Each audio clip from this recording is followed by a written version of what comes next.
네, 안녕하세요. 2021 보아즈 빅데이터 컨퍼런스 스포 적발 강력 1팀 발표를 맡게 된 14기 홍윤표입니다. 저희 조는 14기 유일한 자연어 처리조로 스포의 스포, 네 리뷰가 스포라는 것을 스포한다라는 프로젝트를 준비했습니다. 주제를 선정함에 있어서 많은 고민을 했었는데 조원들과 토의한 많은 주제 중 흥미와 실용성을 갖출 만한 주제를 선정하기로 하였습니다. 발표를 진행하며 주제에 대해서 설명드리겠습니다. 발표 순서는 다음과 같습니다. 프로젝트의 전 과정부터 최종적인 결과물까지 하나씩 살펴보도록 하겠습니다. 먼저 첫 번째 파트인 인트로입니다. 발표를 듣고 계신 모든 분들이 살면서 한 번쯤은 스포일러의 피해를 보신 적이 있으실 겁니다. 특히 저는 작년에 개봉했던 테넷이라는 영화를 정말 많이 기대했었는데요.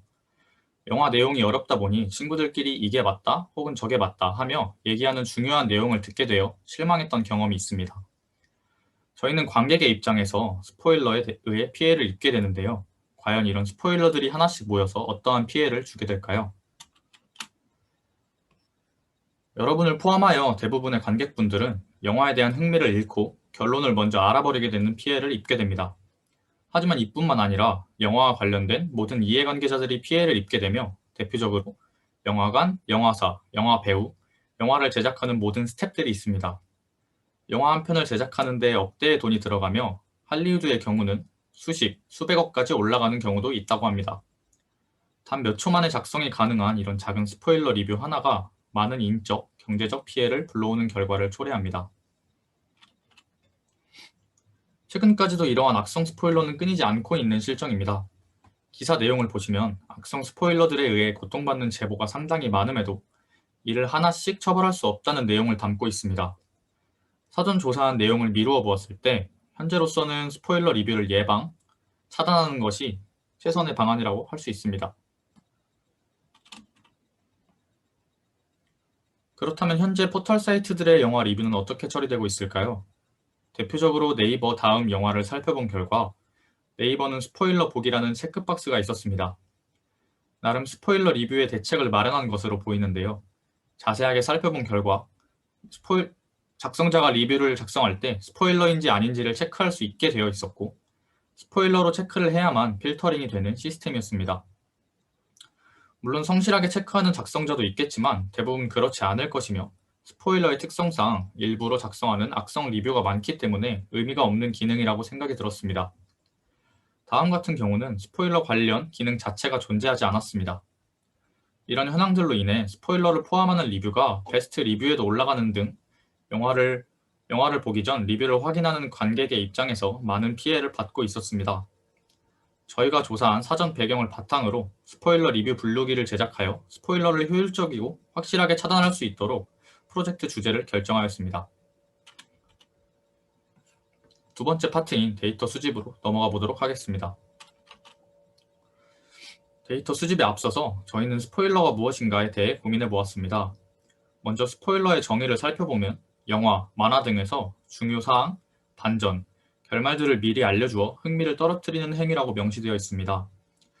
사실 저희 태스크 자체가 텍스트 데이터 기반의 이진 분류기를 제작하는 것으로 어떻게 보면 간단한 프로젝트라는 생각이 들 수 있는데요. 가장 대표적인 악성 댓글 분류기와 저희가 흡사하다고 생각할 수 있습니다. 하지만 악성 댓글의 경우 비속어, 은어 등 비교적 구분이 명확하지만 스포일러의 경우는 명확한 기준이 없기 때문에 제대로 파악을 해야 좋은 품질의 데이터를 수집할 수 있다고 생각하였습니다. 그래서 저희는 상대적으로 객관적인 지표를 만들어서 레이블을 정의하였습니다.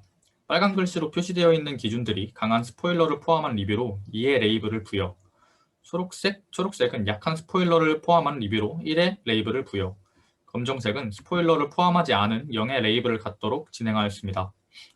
먼저 결말, 등장인물의 생사, 등장인물 간의 관계, 반전, 혹은 특정 장면에 대한 자세한 표현 등은 강한 스포일러의 레이블을 부여하였고 명대사, 속편 암시 등 두 가지는 1의 레이블을 부여하였습니다. 이후 추가 검수를 통해 2 또는 0의 레이블을 부여하거나 삭제하는 작업을 거쳤습니다. 그 외에 영화가 재밌다, 재미없다 등 일반적인 리뷰는 0으로 두었습니다.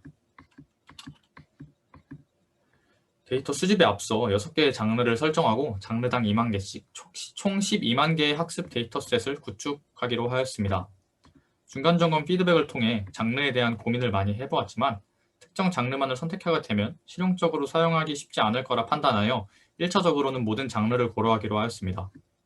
12만 개의 데이터를 수집하기 위해 1차적으로 네이버 다음 영화 리뷰를 크롤링하였고 스포일러 데이터의 보충과 품질을 높이기 위해 블로그 리뷰 또한 문장 단위로 스크롤링해 주었습니다.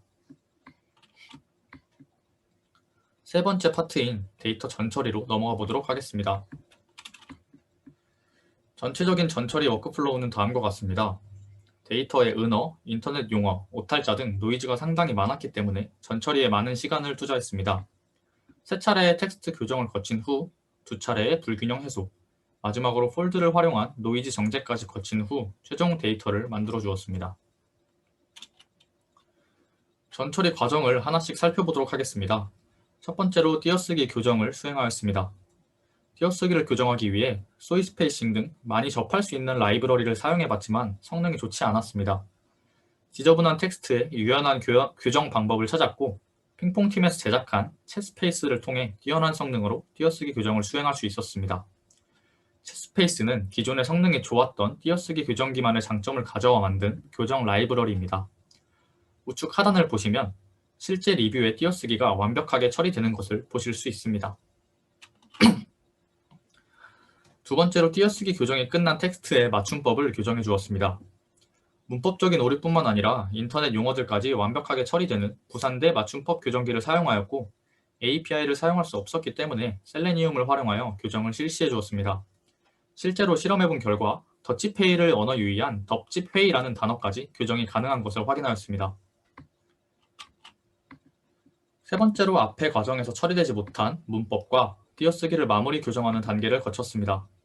두 가지 모두 양호한 성능을 가진 네이버 맞춤법 교정기 기반의 라이브러리를 사용하였고 기본적인 문법과 띄어쓰기를 최종적으로 검수하였습니다.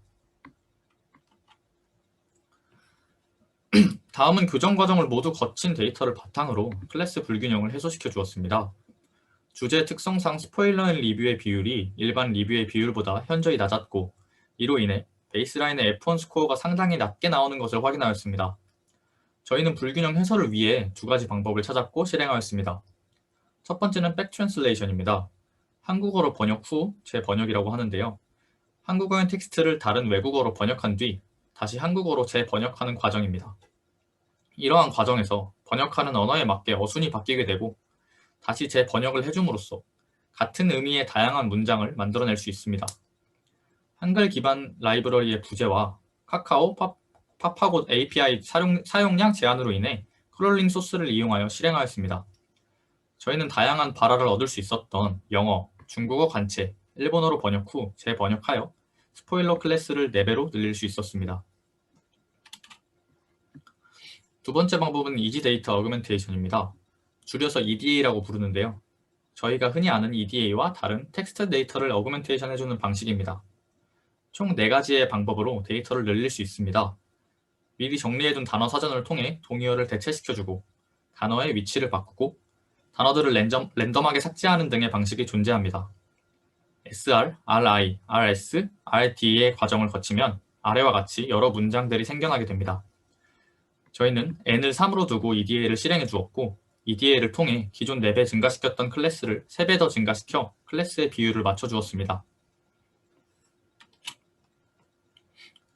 마지막 전처리 단계는 폴드를 활용한 노이즈 정제입니다. K폴드 방식은 다들 익숙하실 거라 생각합니다. 그 방식을 이용하여 레이블을 검수하는 과정입니다.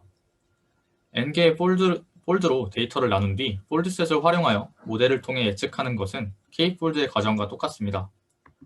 폴드 하나가 예측이 되면 예측값과 실제값을 확인합니다. 예측 레이블과 실제 레이블이 다른 결과를 보이는 데이터들을 우선적으로 검수하고 레이블링이 잘못되어 있는 데이터를 교정해 줍니다. 이러한 과정을 n번 거치고 나면 최종적으로 검수가 완료된 데이터셋이 만들어집니다. 저희는 총 6개의 폴드로 나누어서 이 과정을 진행하였습니다. 다음은 모델 비교 및 선정 파트입니다. 먼저 전처리 단계를 거치며 스코어를 확인하였습니다. 베이스 모델로 활용한 ByLSTM 모델을 바탕으로 기본 모델은 검증 정확도가 96, 검증 F1 스코어가 42로 확인되었습니다. 불균형이 매우 심하기 때문에 정확도가 높은 것은 크게 중요하지 않고 F1 스코어가 낮았기 때문에 처리가 필요한 것을 확인하였습니다. 이후 띄어쓰기 및 맞춤법을 교정한 후 F1 스코어가 약간 증가하였습니다. 이후 백트랜슬레이션 과정에서 F1 스코어가 크게 증가하였으며 EDA를 통해 더 증가시켜 77까지 올릴 수 있었습니다. 마지막 노이즈 정제를 통해 최종적으로 베이스 스코어인 정확도 95, F1 스코어 78을 얻었습니다. 저희는 최종 데이터셋을 바탕으로 총 4가지 모델을 선정하여 실험하였습니다. 케라스와 코레 프로 환경을 활용하여 기본 모델로 사용하였던 BiLSTM, 컨볼루전 레이어를 추가한 CNN 플러스 BiLSTM을 사용하였고, 문장 단위 임베딩과 언어 모델 장점을 활용하기 위해 한글로 프리트레인된 코일렉트라와 자모 단위로 쪼개어서 지저분한 텍스트에 강하고 특징을 잘 잡아내는 캐릭터 레벨 CNN을 사용하였습니다. 4가지 모델에 대한 스코어입니다. 컨볼루전 레이어를 추가한 BiLSTM은 기본 모델보다 아주 약간 F1 스코어가 증가한 모습입니다. 그에 비해 나머지 두 가지 모델은 꽤나 좋은 성능을 보이는 것을 확인하였습니다. 일렉트라가 가장 좋은 성능으로 정확도 97, F1 스코어 84를 보여주었고, 캐릭터 레벨 CNN 또한 나쁘지 않은 성능을 보이는 것을 확인하였습니다. 성능이 좋았던 2가지 모델에 대해서 간단하게 설명해 드리겠습니다. 먼저 코일렉트라입니다. 벌트라는 모델은 익숙한 분들이 계실 텐데요. 일렉트라는 익숙치 않을 것이라고 생각합니다. 벌트는 마스킹 방식을 통해 학습을 진행하기 때문에 계산 비용이 상당한데, 일렉트라는 제너레이터 네트워크를 사용합니다. 인풋의 토큰을 마스크 토큰이 아닌 제너레이터로 생성된 동의어로 대체해줍니다. 이후 디스크리미네이터 네트워크를 통해 각 토큰이 대체되었는지 아닌지 이진 분류를 진행하게 됩니다. 제너레이터와 디스크리미네이터 모두 트랜스포머의 인코더 구조를 가집니다. 기존 마스크드 랭귀지 모델과 보다 효율적이면서 성능 또한 우수하다고 합니다. 이미지 처리를 공부하시는 분들은 일부 다르지만 겐과 비슷한 맥락을 가진다고 이해하시면 도움이 될 것 같습니다. 저희가 사용한 코일렉트라는 한국어 데이터로 프리트레인된 모델입니다. 다음 모델은 캐릭터 레벨 CNN입니다. 일반적인 자연어 모델들은 단어 혹은 문장 단위의 임베딩을 사용하지만 문자의 최소 단위인 자음, 모음을 사용하여 CNN을 적용시킨 모델입니다. 자음 모음 단위로 원화 임베딩을 적용하여 DTM의 형식으로 만들어주어 임베딩해줍니다. 저희 태스크와 같은 인터넷상에서의 대화체와 오탈자에 강하기 때문에 OOV에 제한 없는 임베딩이 가능합니다. 모델의 구조는 컨볼루전 레이어를 겹겹이 쌓은 네트워크로 해당 텍스트의 특징을 잘 파악하는 것이 특징입니다. 저희가 사용한 최종 모델의 아키텍처입니다. 상당히 복잡하게 생겼지만 기존 실험에서 좋았던 모델 2가지를 합친 구조입니다. 좌측의 줄기는 캐릭터 레벨 CNN이고 우측 줄기는 일렉트라입니다. 그렇기 때문에 좌측의 인풋 데이터는 자모 단위로 토큰화된 채로 들어가고 우측의 인풋 데이터는 벌트와 마찬가지로 워드피스로 토크나이징 된 뒤 토큰, 마스크, 세그먼트 3가지의 입력 값으로 변환되어 들어가게 됩니다. 이러한 모델 구조를 통해 두 모델의 장점인 효율적인 연상량, 높은 성능, 제한 없는 OOV, 텍스트의 특징 파악 등을 함께 고려하여 모델이 학습하게 되는 방식입니다. 방금 소개해드린 모델로 예측한 결과입니다. 검증 정확도는 97, 검증 F1 스코어는 85로 확인되었습니다. 아래의 실제 리뷰를 예측한 결과를 보시면 TP와 TN은 확실히 잡아내었지만 캐치하지 못한 리뷰는 실제 사람도 애매하다고 생각할 만한 내용을 담고 있습니다. 실제 사용 단계에서는 실제 스포일러이지만 애매해서 잡아내지 못하는 비율보다 실제 일반 리뷰지만 애매해서 스포일러로 잡아내는 것이 맞다고 생각하여 0과 1의 임계값을 0.3으로 두어 리콜을 높이고자 하였습니다. 최종적으로 학습된 모델로 학습 데이터셋에 포함되어 있지 않은 영화들의 리뷰를 수집한 테스트 데이터셋을 예측해 보았습니다. 정확도가 88, F1 스코어가 78 정도로 나쁘지 않은 점수지만 검증 점수에 비해 많이 떨어진 모습입니다. 이후 슬라이드에서 프로젝트 발전 방향에 대해 말씀드리겠지만 아무래도 데이터의 다양성과 불균형 해소 기법에서의 과적합을 추후 해결해야 할 문제로 판단하였습니다. 저희가 중간 점검 및 리허설에서 가장 많이 받은 피드백이 바로 장르 피처의 활용이었습니다. 1차적으로는 모든 장르를 고려하여 스코어를 산출을 했지만 장르를 개별로 나누자니 범용성이 떨어졌고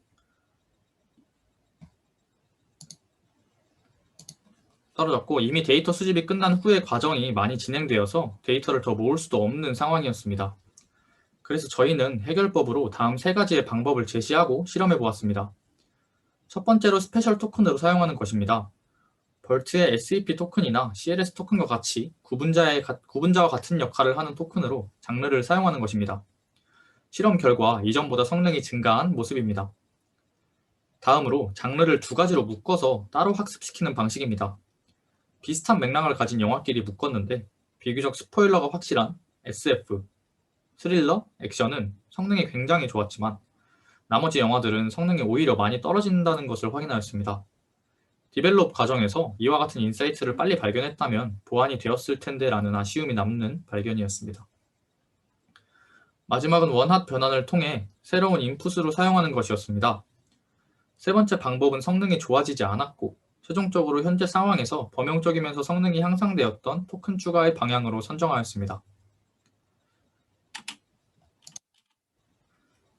다음으로 프로젝트를 마무리하면서 제작한 시각화를 보여드리고 실제로 스포일러 리뷰를 분류하는 과정을 직접 시연해 보도록 하겠습니다.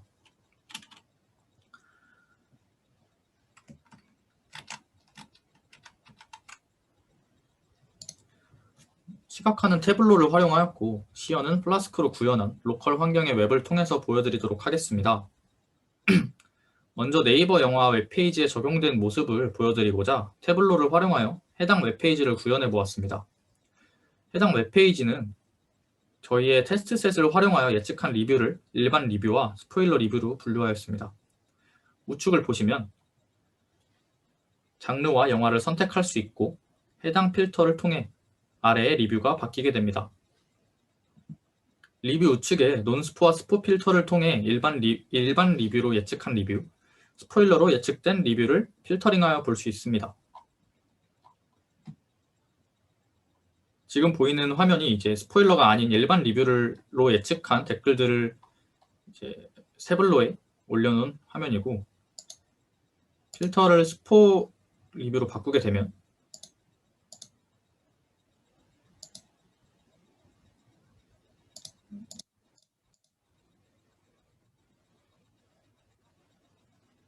스포 리뷰로 바꾸게 되면 스포일러로 예측된 리뷰가 나오게 됩니다. 죽는다는 내용과 마지막 결말에 대한 내용들이 담겨있는 것을 확인할 수 있습니다. 방금 말씀드렸다시피 오른쪽에 있는 내용을 바꾸면 저희가 테스트셋에서 수집한 영화들의 리뷰를 확인할 수 있습니다. 그 다음으로 직접 구현한 웹페이지에 대해서 설명해 드리겠습니다. 저희가 학습시킨 알고리즘을 통해 실시간 리뷰의 스포일러 확률이 몇 %인지 확인할 수 있도록 제작하였습니다. 토큰으로 사용될 장르를 드롭다운 방식으로 선택한 뒤 리뷰를 입력하면 됩니다. 제가 좋아하는 로맨스 영화 중 하나인 미비포유에 대한 리뷰를 살펴보겠습니다. 현재 스포일러 리뷰로 이러한 댓글이 남겨져 있는데요. 장르를 로맨스로 설정한 뒤 해당 리뷰를 몇 %의 확률로 스포일러로 예측하는지 확인해 보겠습니다. 현재 이 리뷰는 84.796%의 확률로 스포일러로 모델이 예측하고 있습니다. 다른 장르인 공포 스릴러 영화인 컨저링의 리뷰로 확인해 보겠습니다.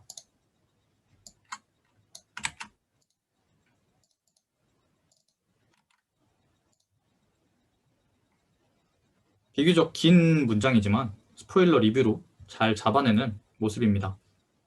여기까지 시연을 마치고 다시 발표로 돌아오도록 하겠습니다.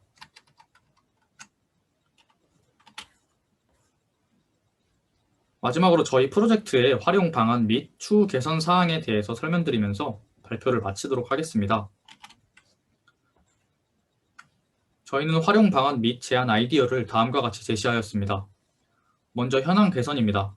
저희가 프로젝트의 주제를 선정한 이유이기도 한 현재의 영화 리뷰 상황은 매우 좋지 않습니다. 이러한 상황을 개선하기 위해 스포일러 처리를 자동화하고 아예 대처가 되어 있지 않은 플랫폼에 적용하여 사용할 수 있습니다. 또한 모델을 더 디벨롭시켜 스포일러 확률이 높은 구문만 불러 처리를 하여 개인의 주관에 따른 스포일러 처리를 가능하게 할 수 있습니다. 마지막으로 영화 사이트뿐만 아니라 각종 플랫폼과 OTT 컨텐츠들에 대한 활용이 가능하고 내용적 측면이 중요한 게임, 드라마, 웹툰 등에도 적용할 수 있습니다. 저희가 프로젝트를 진행하며 아쉬웠던 점과 끝나고 나니 보였던 개선해야 할 부분들을 정리해 보았습니다. 먼저 데이터의 추가 수집입니다. 검증 점수와 실제 점수의 차이를 미루어 보아 하드웨어 성능을 고려하여 더욱 다양한 내용의 데이터가 필요하다고 생각하였습니다. 또한 스포일러 리뷰의 비율을 높여 불균형을 기법이 아닌 데이터로 처리하는 방식이 필요하다고 판단하였습니다. 둘째로, 라벨링 및 불균형 해소 방안입니다. 처음 말씀드렸다시피 기준의 애매함에 있어서 조원들끼리 라벨 검수에 의견 충돌이 생기기도 했습니다. 이러한 부분을 스포일러와 관련된 언어학 혹은 심리학 논문을 더 살펴보고 보완해야 한다는 생각을 했습니다. 또한 피드백을 받은 내용 중 해결을 하지 못한 불균형 해소 방안의 다른 대안입니다. 데이터 조작 기법이 아닌 모델 자체에서 불균형을 처리하면 과적합에 대한 문제를 해결할 수 있지 않을까 하는 생각입니다. 마지막으로 멀티모달로의 발전입니다. 기존 수집한 피처뿐만 아니라 영화의 여러 가지 특징, 리뷰 작성 일자, 작성자 등 다양한 피처들을 입력값으로 받아 정형 데이터와 텍스트 데이터를 한 번에 처리할 수 있다면 더욱 좋은 성능을 보이지 않을까 싶습니다. 개인적으로 최신 영화일수록 스포일러가 많고 스포일러만 작성하는 악성 네티즌이 있지 않을까 하는 생각 때문에 더욱 아쉬운 부분입니다. 지금까지 스포 적발 강력 1팀의 스포일러 댓글 분류기 제작 프로젝트 발표였습니다. 6개월간 함께 고생한 조원들과 노력이 담긴 결과물에 대한 발표를 잘 들어주셔서 감사합니다.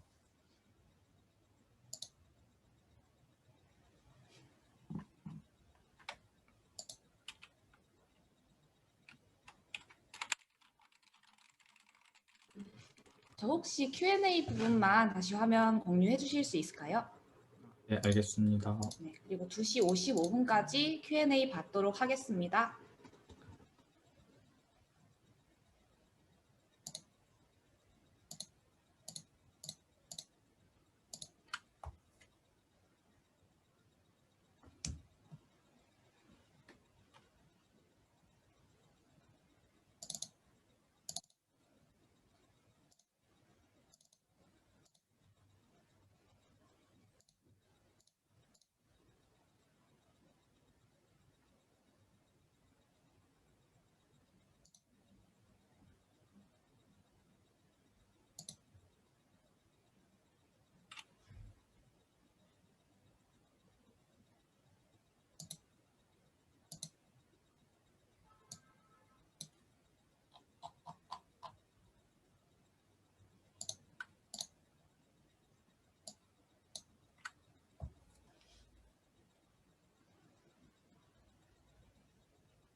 먼저 첫 번째 질문부터 답변을 드리면 일단은 트레인 셋과 테스트 셋에 사용한 영화는 당연히 다른 데이터 셋이고요. 트레인 같은 경우는 아까 처음에 말씀드렸다시피 총 12만 개의 데이터를 이제 영화 장르마다 20개씩 해서 수집을 하였고, 테스트 같은 경우는 그거에 포함되어 있지 않은 영화나 혹은 최신 영화들에 대해서 이제 검증을 수행을 하였습니다. 두 번째 답변은 이제 분류 결과 스포일러로 분류된 댓글과 논스포 댓글의 비중이 어떻게 되냐고 여쭤보셨는데, 네, 이제 저희가 테스트셋을 가져와서 그 분류를 한 결과 거의 비슷하게 이제 90 정도의 정확도를 보였기 때문에 그 가져온 데이터 그대로의 비중을 거의 따라갔다고 생각을 해주시면 될 것 같습니다. 거의 한 5% 정도로 제가 파악을 하고 있습니다.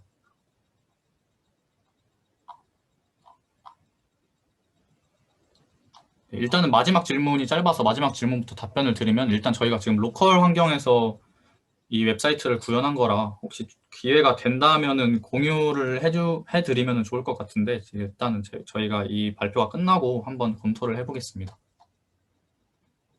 그리고 이 질문은 조금 길어서 한번 읽어보고. 잠시만요.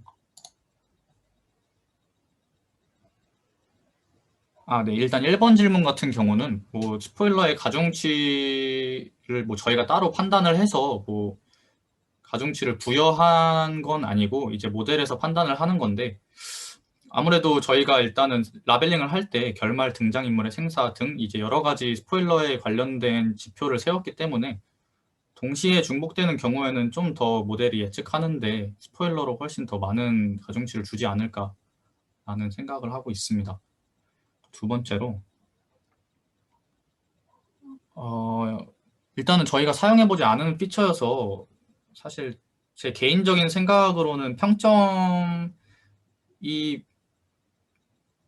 이제 조금 이제 이제 분류에 있어서 핵심적인 피처는 아닐지 몰라도 어느 정도 도움은 될 거라고 생각합니다. 저희가 이제 데이터를 찾아봤을 때 그 평점이 완전히 낮은 영화의 경우는 거의 뭐 이제 영화의 결말 등이 거의 다 써져 있는, 이미 모두가 알고 있다는 그런 판단이 되는 영화여서 그런지 그런 것들이 많았고, 뭐 그런 경우가 있었기 때문에 아무래도 도움은 되지 않을까라고 생각을 하고 있습니다.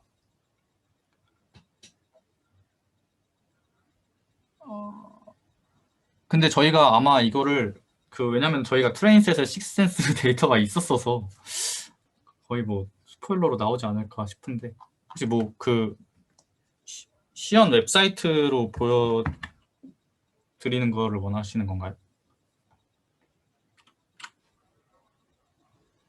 근데 아마 저희가 트레인 데이터 셋에 식스센스가 포함이 되어 있어서 그거는 스포일러로 나올 수밖에 없을 거라고 생각을 합니다.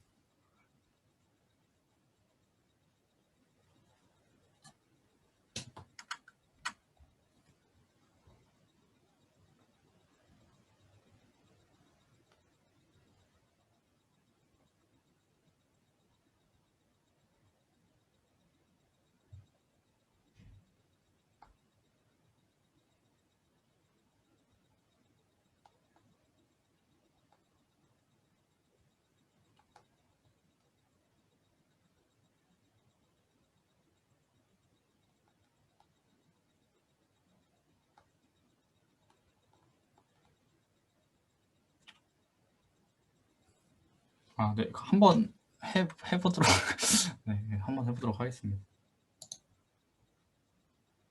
잠시만요. 식스센스가 잠시만요.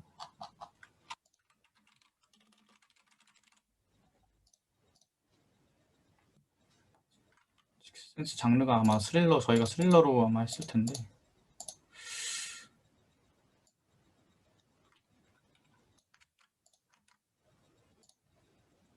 99.812%로 스포라고 나오는데, 사실 이거는 트레인셋에 있어서 저희가 확실한 이 모델의 예측한 수치라고 말씀드리긴 좀 어려울 것 같아요. 네, 일단은 보여드렸습니다.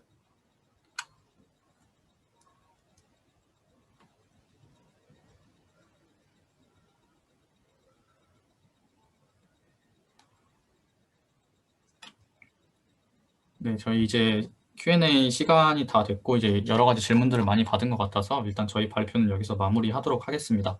들어주셔서 감사합니다. 네, 잠시만요.